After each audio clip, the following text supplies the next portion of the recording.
हाय दोस्तों, मेरा नाम कपिल पाठक है। मैंने अपने पहले वीडियो में कॉमर्स के बारे में बताया था, कॉमर्स के फंडामेंटल्स क्या है।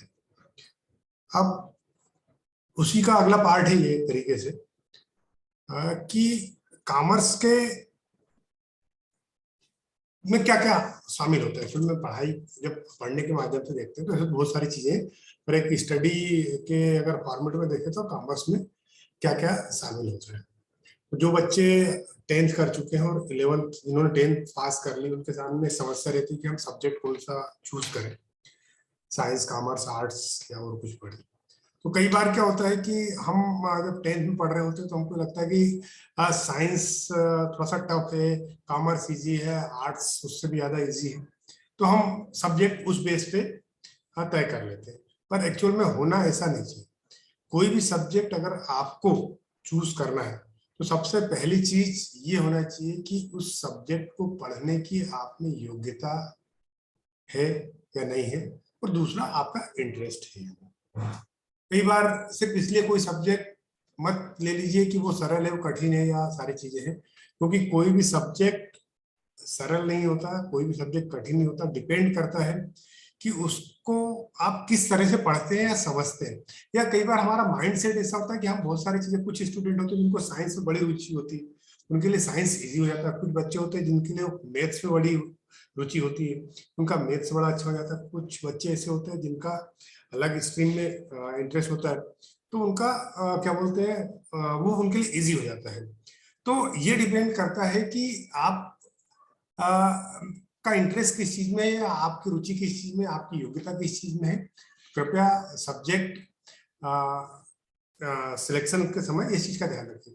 और उम्मीद ये करता हूँ कि चूंकि अब आप मेरे वीडियो देख रहे हैं तो ये उम्मीद करता हूँ कि आपका कॉमर्स में कहीं ना कहीं इंटरेस्ट होगा, तभी आपने मेरे वीडियो को क्लिक किया, देखा है या देख रहे हैं। तो हम बात करते हैं कि जो कॉमर्स है उसको समझने के लिए हमको ये समझना होगा कि इसके 3 अलग अलग भाग हैं, या यूं कह लें कि कॉमर्स को 3 अलग अलग पार्ट्स में डिवाइड किया गया है। अगर कॉमर्स की स्टडी करना है तो उसको 3 अलग अलग पार्ट्स में डिवाइड किया गया है।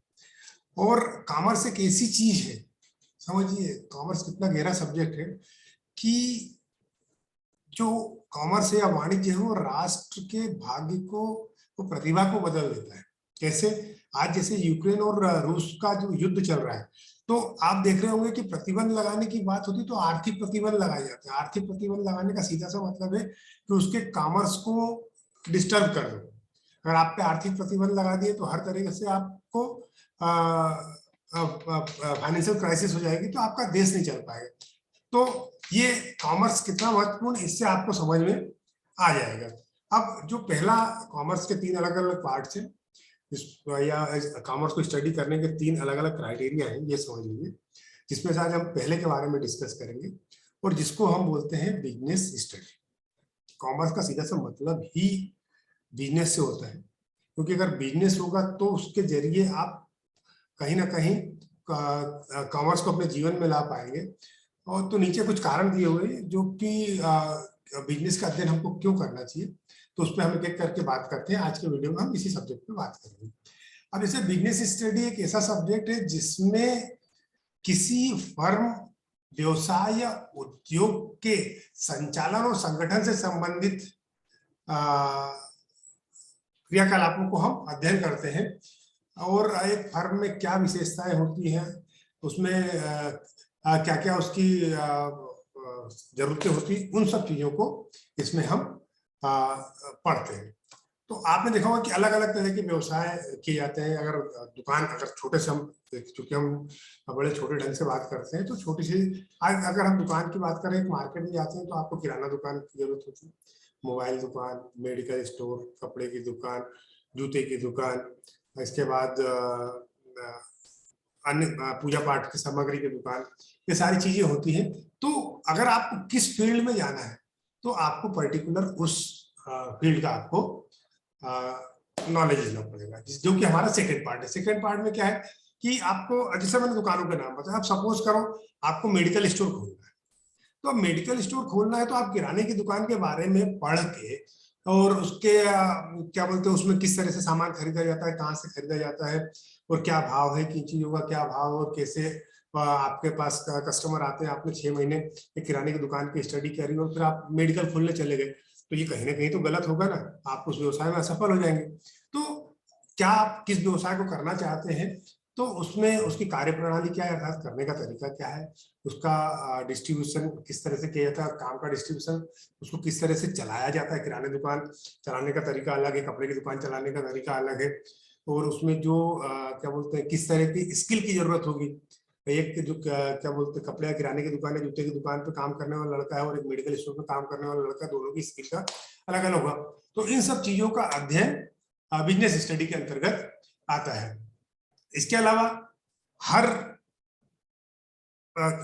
सेगमेंट का, हर दुकान का, हर फर्म का, हर व्यवसाय का अपना अपना एक व्यवहार होता है, और उस व्यवहार को समझना बड़ा जरूरी है। अगर क्योंकि सब जगह ग्राहक अलग अलग आते हैं। आप देखें कि कुछ दुकानों पे लोग बहुत ज्यादा बार्गेनिंग करते हैं और कुछ दुकानों पे बार्गेनिंग होती नहीं है। तो अगर आप क्या बोलते हैं, आप किसी ऐसी दुकान पे आपने किया, क्या बोलते हैं, काम किया है कि वहाँ बार्गेनिंग बहुत ज्यादा होती है, और किसी दूसरी दुकान पे चले गए जहाँ बार्गेनिंग होती नहीं है, तो दोनों के डिफरेंस में अंतर होगा। या फिर मार्केट वाइज की बात करें, कुछ मार्केट ऐसे होते हैं जहाँ पे बार्गेनिंग होती ही नहीं है, 1 रुपए की बार्गेनिंग नहीं होती, फिक्स रेट होता है।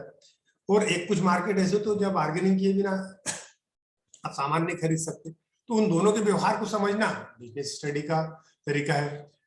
अब इसके अलावा आप बिजनेस स्टडी से अपने जीवन को और बेहतर बना सकते हैं।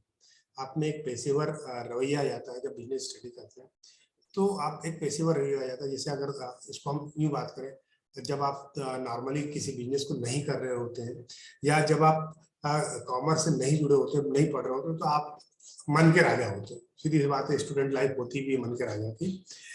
लेकिन जब आप बिजनेस स्टडी करते हैं तो देखते हैं कि एक दुकानदार सवेरे शटर, दुकान का शटर उठाता है, या फैक्ट्री का मालिक जो अपनी फैक्ट्री में जाता है, उसके बाद जो भी वहां के क्रियाकलाप, उसका टाइम फिक्स होता है कि 9 बजे मतलब 9 बजे, ठीक है, शाम को 8 बजे बंद करना है मतलब 8 बजे बंद करना है।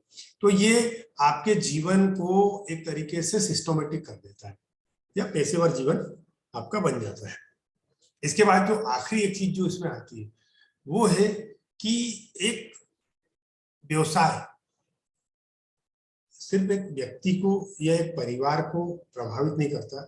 एक्चुअल में एक व्यवसाय जो होता है वो पूरे समाज को प्रभावित करता है। कैसे प्रभावित करता है, इसका छोटा सा एग्जांपल मैं आपको देता हूँ कि हर शहर में आप देखेंगे कि हर शहर में अलग अलग तरीके के खाने पीने के चलन होते हैं। अगर 2 शहरों की बात करूं तो इंदौर, जहां अगर सवेरे आप नाश्ता करने निकलेंगे तो आपको पोहा और जलेबी नाश्ते में मिलेगी। ये इंदौर के व्यवसाय का एक व्यवहारिक पहलू है। अगर आप वाराणसी में जाएंगे तो वहां सवेरे आपको कचौड़ी और जलेबी नाश्ते में मिलेगी। तो अब एक बिजनेस स्टडी में आप क्या स्टडी करेंगे? अगर आपको बनारस में कोई अगर नाश्ते का बिजनेस करना है तो आप वहां पोहे की दुकान खोल के बैठ जाएंगे, तो आपके यहाँ कोई खाने वाला नहीं आएगा यार, नाम मात्र के लोग खाने वाले आएंगे। या अगर इंदौर के अंदर आप कचौड़ी, पूरी कचौड़ी बेचने लगेंगे तो वहां कोई खाने वाला नहीं मिलेगा। तो ये मतलब समाज को भी प्रभावित करती है व्यवसायिक गतिविधियां, कि समाज वहां पे क्या बोलते हैं, समाज किस तरह का है और उसको क्या पसंद है क्या नहीं पसंद है। ये सब जो भी हम स्टडी करते हैं ये सब बिजनेस स्टडी के अंतर्गत आता है। तो एक बार इस वीडियो को और देखिएगा, और आखिरी तक की वीडियो देखने के लिए आपका बहुत बहुत धन्यवाद। इसके अगले वीडियो में हम इकोनॉमिक्स के बारे में बात करेंगे। तब तक के लिए धन्यवाद। प्लीज मेरे वीडियो को सब्सक्राइब कीजिएगा, आपका प्यार दीजिएगा। Thank you.